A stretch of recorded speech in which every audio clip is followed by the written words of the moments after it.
I was sitting on my sofa. The cat was going around in my living room. All of a sudden, he made this weird sound like breathing in this crazy way. I was thinking maybe he's going to throw up. And then he turned crazy again, the same crazy like before. And then he did something even scarier. All of a sudden, he jumped at me. So I threw his two front paws against my heart chakra, like on my chest, literally jumping in the air and pushing me on my chest. I remember thinking, wow, why my cat's attacking me? And it's actually targeting my heart chakra. Of course, I was scared and I'm like, oh God, I was wondering, oh, maybe he made the sound because they took him over again, whatever takes him over, that witch spirit you saw.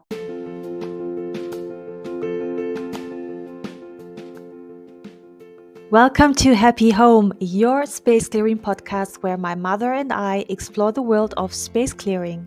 Join us as we share real-life case studies and success stories of removing negative energies, spirits, poltergeists from people's homes, helping them create a harmonious and balanced living environment. Whether you're into energy work, spirituality, feng shui, or simply want to learn more about space clearing techniques, this podcast is for you. Tune in every week and discover the power of space clearing for yourself. Subscribe now to our podcast and start your journey towards a happier, healthier, and more vibrant home.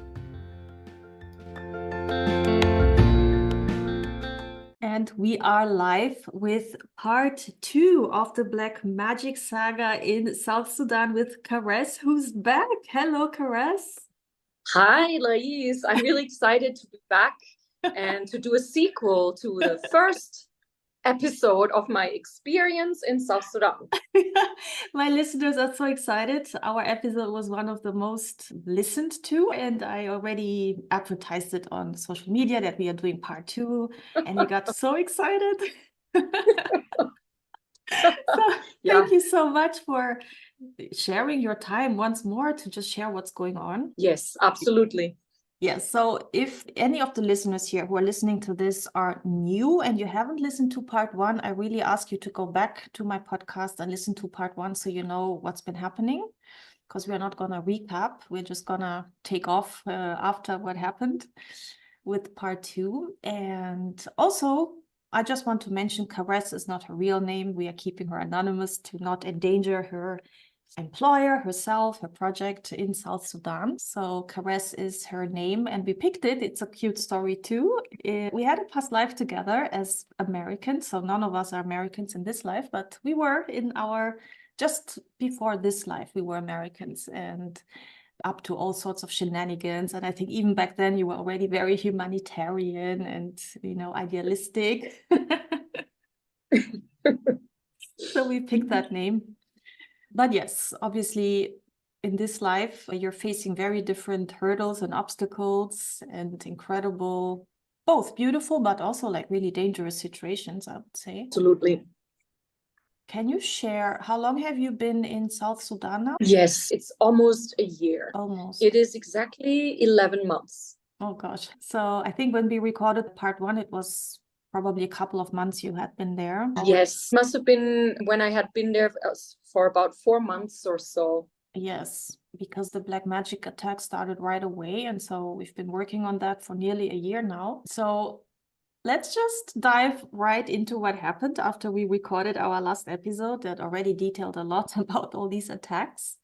We had another session booked because we weren't feeling quite well after a few weeks of our last episode. And as I zoned into not only your energy, but the energy around you in South Sudan, I saw that all the vortexes and the ley lines that I had already cleared from black magic were all full again with black magic, completely blocked. And I was like, wow, they have a talent to realize that some other magic is working against them, like the white magic that we were doing.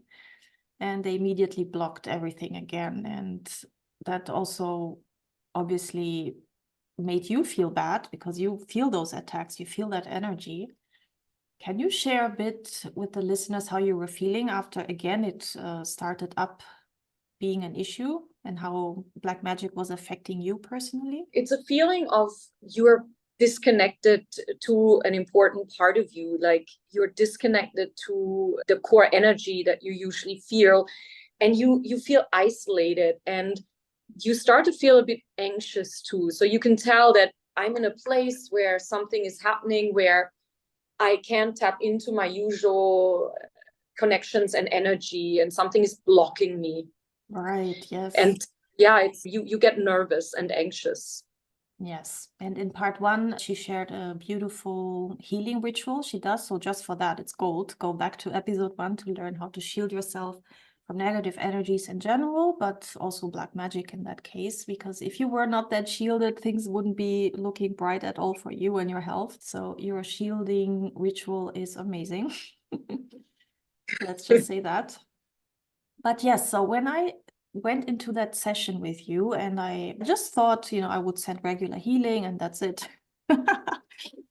But as I zoned in, there was this spirit of a witch lady, and she really hypnotized me. She looked deep into my eyes. I knew immediately she's trying to hypnotize me.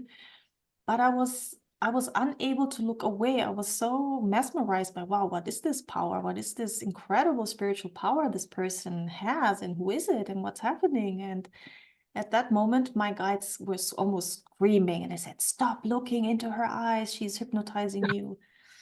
And so I just got startled. I opened my eyes. I was like, shit, what is this? So I immediately knew it's not good, that this is a psychic attack by a spirit or somebody who's alive with a witch doctor and is projecting their spirit into your apartment. And I thought at that point it might be a spirit. I wanted to send it to the light to cross it over. But in that moment, the spirit jumped into your cat and I couldn't do anything. And then the session was over, and I almost felt embarrassed to have to tell you what happened, because we had crazy conversations before. I was like, maybe that's even for Caresse, it's over the top. I said, I'm so sorry, Caresse, but look, you don't even have to believe what I'm saying, but this is what I actually saw. There's this crazy spirit jumping into the cat.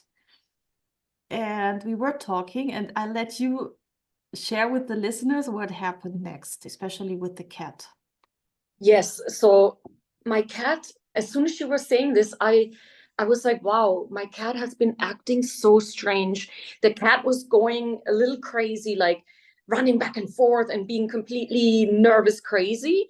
And then when you said this, I could feel immediately, oh my God, I got scared. And it's a tiny, you should see, it's a tiny, tiny cat. It was really young and like really tiny little cat, very kind cat, acting like a devil crazy. So I just got scared and I put it outside. I have a little veranda in front of the living room. I put it there. And as soon as I did it, the cat did something it had never done, obviously. It started running against my door and throwing itself with violence against my door several times and coming up on the outside window, like really aggressively, like wanting to get back inside. And this really, I was like, oh my God, yeah, the cat, something in the cat, and it is not my cat, my poor little cat. So yeah, I got so scared. And I remember you listened to this because we were on the call and you heard the cat, bumping against the door. And you were saying, oh my God, this is really scary. So yeah. And then you told me also that the guides had said it is not good that I have a cat, because obviously this cat can be taken over by spirits, witch doctor, I don't know, black magic expert. Exactly. And that's something I think both of us were Googling then, like witchcraft in Africa or even South Sudan in particular. And that was a real thing that happens, that they can project a spirit into animals like cats and be taken over. So obviously I was very worried for you then that this would happen again. It was either the next day or 2 days later. I remember I was sitting on my sofa. The cat was going around in my living room. He was normal again, acting like he used to. All of a sudden, he made this weird sound, like breathing in this crazy way. And I was thinking maybe he's going to throw up. I don't know. And then he turned crazy again, the same crazy like before. And then he did something even scarier. All of a sudden, he jumped at me. So as I was sitting on the sofa, he jumped at me and threw his 2 front paws against my heart chakra, like on my chest, literally jumping in the air and pushing me on my chest. And Mm. since thankfully it's a small little cat, yeah, that didn't hurt or anything, but it was so scary because it was obviously an attack.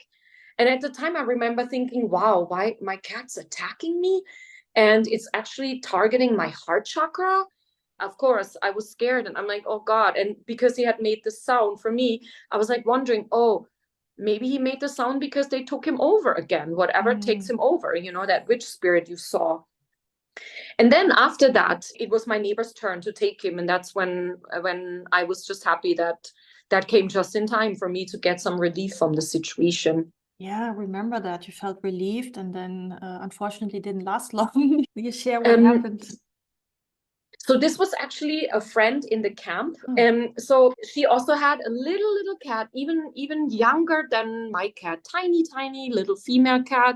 She was always telling me how cute her cat was. I had met the cat before, super sweet little cat.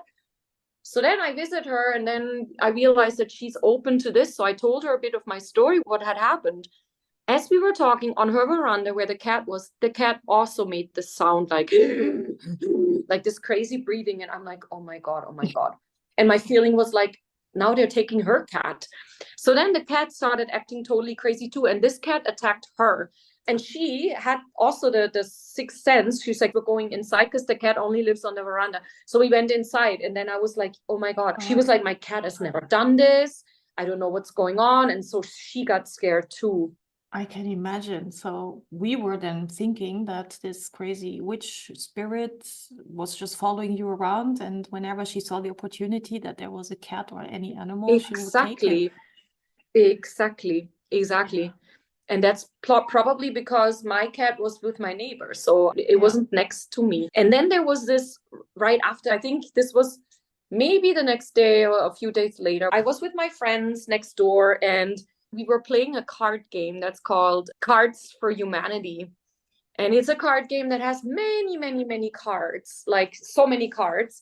And you just have to combine two cards and make a funny sentence of it, right? So I remember you had reminded me during our first call when the witch went into, you know, the cat. You reminded me of something that I had experienced before even going to South Sudan. Oh, I Remember, you remember. told me. Yes, I wanted to ask you indeed, because before you moved, you were in Europe and you went into a bar and you were just standing there, and then a person approached you, and you Yes. didn't know that person, but you can share what the person was saying. Yes. So yeah, I was sitting in the bar minding my own business, and then a lady sat down next to me.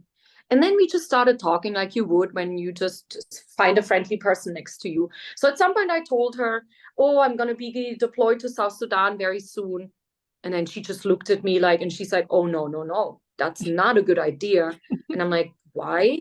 She's like, I am somebody, I can see things, and I see you getting really attacked. And I was not taking this seriously. I was like, oh, no, it's okay. I have a way to protect myself. I'm very, you know, I was kind of saying, yeah, I can handle it. It's fine. Like, and she was like, no, you are not taking this seriously, what I'm saying. I see you getting attacked repeatedly and heavily. And you need to actually use the blood of Christ to Yeah, be able which to be protected. none And of I us knew remember what thinking, that oh my was. God, blood of Christ. Okay, I'm not religious. So this was like, I don't even know. So I was like, and so I don't know. But interestingly enough, I had forgotten all about this. Right. When the attacks happened, you reminded me after the cat, you said, but do you remember you met this crazy lady at the time, and she told you that she saw you getting attacked seriously. And still, I didn't remember, even then when we discussed it, I didn't remember the blood of Christ part of this. I just like, oh yes, you're right. She said I would get attacked and I would need to be protected. So then a few days later, I'm playing this card game. There's a lot of cards. All of a sudden, among these big amounts of cards, I draw the card blood of Christ. Insane. And I remember thinking, oh, odd, blood of Christ, okay. But still, I did not connect the dots.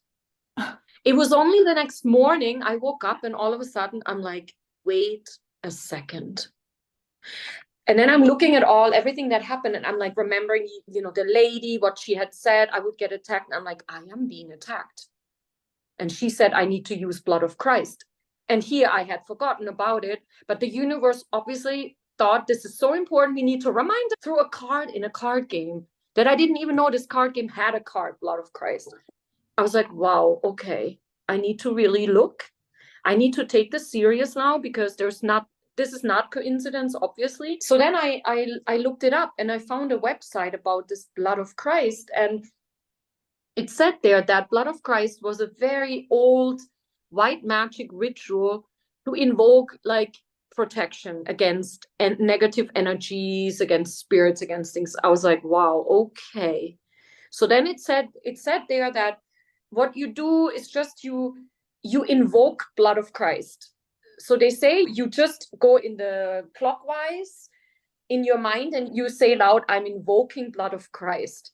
Right. So then I did this. I went and invoked Blood of Christ around my apartment, around my car, around my cat, of course, around myself. Mm. And then guess what? The next day or so, my neighbor tells me that the cat ran away. Mm. It ran away. And I remember feeling really bad. I felt almost guilty. I'm like, did the cat have to run away because I was using Blood of Christ? And maybe the cat was still taken over by something or some remnant. Maybe there was a remainder of having been taken over. I don't know. So the cat ran away. Right. Long story short, it came back. It actually had gotten hurt. So, yeah. Oh, gosh. Yeah, so obviously we are laughing a little bit here and giggling, but it's not fun to witness all of that. And especially if there's a cat involved, that is your little pet. And of course, we develop such strong bond with our furry friends. So all of that is highly traumatizing. Yeah. But it's just to show how strong the black magic is in South Sudan, and that it's not a question of, hey, once I'll do a healing or once I'll do a white magic ritual and that's done. It's like repeatedly you need to keep your rituals up, to repeatedly keep protecting yourself. And it's just crazy. So how does it feel to live somewhere where you feel you're constantly being attacked? It's really difficult.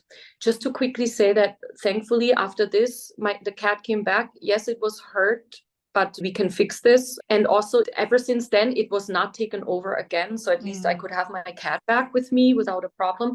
But yes, it's a very unsettling feeling. I'm constantly careful. I'm constantly on the edge. I have to be very mindful every morning. I will not leave this place without a very thorough energetic cleansing and energetic protection. I'm just glad to get continuous confirmation that my protection works. But yeah, it's like I cannot, not even for a day, forget about it. And it's interesting. As soon as I leave South Sudan, I can relax a little. Yeah, that's true. Even if I go to the neighboring country, Uganda, Mm-hmm. it's a complete different energy. So it's really, I'm in a place here where I have to be vigilant. I have to do my rituals. I have to take it very seriously. I have to be thorough. So not only this, but this impacts your entire life in the place. Yes. In our last healing session, I remember even your projects are being blocked through black magic or being slowed down. And so they're just blocking everything. And when I meditated, it was always the message, they don't want any Westerners in their country. They don't want any of us, even myself included, helping out with, my type of healing. They don't want that. They didn't want my involvement in clearing the vortexes, the ley lines, because what they do want is to keep all the spirits stuck in that country so they can use those entities, those spirits in their black magic rituals. So they don't want the spirits to escape and to go through the higher dimensions. They keep everything blocked. And that's why this witch spirit was attacking me. She doesn't want me to help at all. And so that deeply disturbed me, the whole situation with this woman, because that's creepy. They're so powerful. Yes, they are absolutely powerful. Absolutely powerful. So what I also have to do, besides the protection and the energy cleansing, what I also now have to do every morning, I have to appease them. Yes. I literally have to say a prayer, and I say something like, entities of South Sudan. Please, I'm coming in love and peace, in harmony. I'm just here to try to do something for the country, a small piece that I can contribute. Please, I really am here in love and peace and harmony. Let's exist together. Thank you for allowing me to be here. And then I say, I'm sorry if I offended. I don't mean to offend, and I will not offend anymore. And I do this every morning. I love that. Which reminds me now, when you're bringing up spirits and you're trying to appease them, that I did see one in our last session that was a male spirit who was there with a machine gun, like a huge machine gun, just shooting around himself. And it just felt so real and so close. Like, it didn't seem like it was a spirit who had died ages ago. It seemed like very recent. And then I shared the story with you and I said, what is this? And then you shared that, I don't know if it was a couple of weeks ago or a couple of months ago, that there was a shooter somewhere in South Sudan killing, I don't know if it was Westerners or South Sudanese people. There was a shooter that had gone a little crazy. And thankfully, he just was going crazy and shooting around like an active shooter, but he did not manage to kill anyone. Oh, good. But then he got killed, and that's He got probably killed. why you saw him there. Yes, that was nuts. Yeah, so indeed, the spirits linger around because there's no opportunity for them to find the vortex or the higher dimensions, and they linger around and cause harm. I was just joking with you before, it's like a full-time job for you in South Sudan to just keep yourself energized and healthy and not going crazy absolutely. there. The one thing, I always feel safe. I feel like I'm really protected. Yes. It's just that it's hard. And so one asks oneself, why am I doing this? So if everything's obstructed, you constantly getting attacked, you always have to be careful. But also the reason why you're there, you're trying to do some work, and that's also impacted. Then at some point it warrants the question, why am I actually here? Yeah. So, I know. What's the point? Yeah, so indeed, I understand that. But yes, I think what the listeners can take from this is there are regions in this world, and my home country, Brazil, is one of them, where there are very strong black magic rituals and voodoo type of things, and there's actually quite a lot of countries who practice the dark arts.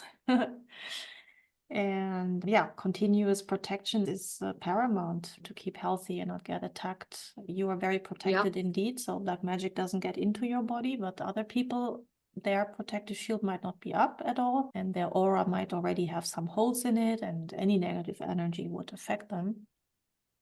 Yeah. So yeah. This is also the positive message, is that you can protect yourself. Yes. Absolutely. And obviously you're very spiritually aware. Before you went into South Sudan, I think you've been on a spiritual journey since a teenager, pretty much. Which reminds me, you had such a story already you shared with me as a teenager. You also had a cat. Yes.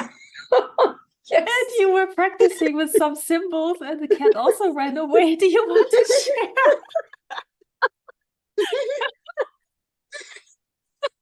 Oh my God. You remember these things so much better. I should remember and connect the dots, but sometimes I just thought it's so true. It's so true. What happened to that cat from your childhood? Thankfully, it just changed families. It was like, enough of this, I'm leaving. I remember you drew a symbol in your room. Yes, on the floor. And yes, and then the cats started encircling, going around in circles. And I'm like, why's my cat doing this? And then a few days later, it just disappeared. And then we found out that it had joined a different family. I don't remember if it was a pentagram or something, like a spiritual symbol. Yes, it was the pentagram. Yes. Yes, and it was the inverted pentagram. That's why that was a problem. The evil one. It's so funny. The things you do when you are a silly teenager, I'm telling you. I used to do, when with the glasses, you can move the glasses and they go to certain. Yes. What is it called? Yes. A Bucha, some weird board. I know there's a Ouija board in English. I think it's like a Ouija board, but we did it with glasses, not with the board. And so I used to do that. We used to black out all my room with the curtains closed, no light, and we invoked spirits so we could talk to them. But all the creepy things you did as a teenager. Yes, without knowing what you're getting involved in. I you know. And I had a very good friend of mine whose mother did that too with the Ouija board, and she said the whole table went up into the air and started like turning around, and yeah, really crazy stuff. So yeah, so don't mess with Ouija boards, especially if you're not trained properly as a medium or, as a healer, because you can really invoke negative spirits, entities, poltergeists, all of it. Yeah, absolutely. Ah, my dear. I think, thank you so much. We shared our part 2, I think, all the craziness that happened after part 1. And let's see, I hope there's no part 3 necessary before you move away again. Yeah, me too. I'm doubtful though. Well, you never know. Maybe we record a few more episodes, but I hope that's it for now. So thank you so much, Caresse, for your time and your willingness to share all this with us. Thank you so much for having me, Lais. It's really a pleasure. And I hope that this information is useful for other people, not to question if your intuition tells you something is wrong, something doesn't feel right. Sometimes better to check because, yes, these things unfortunately exist. They do. Wise words. Thank you. Goodbye. Goodbye.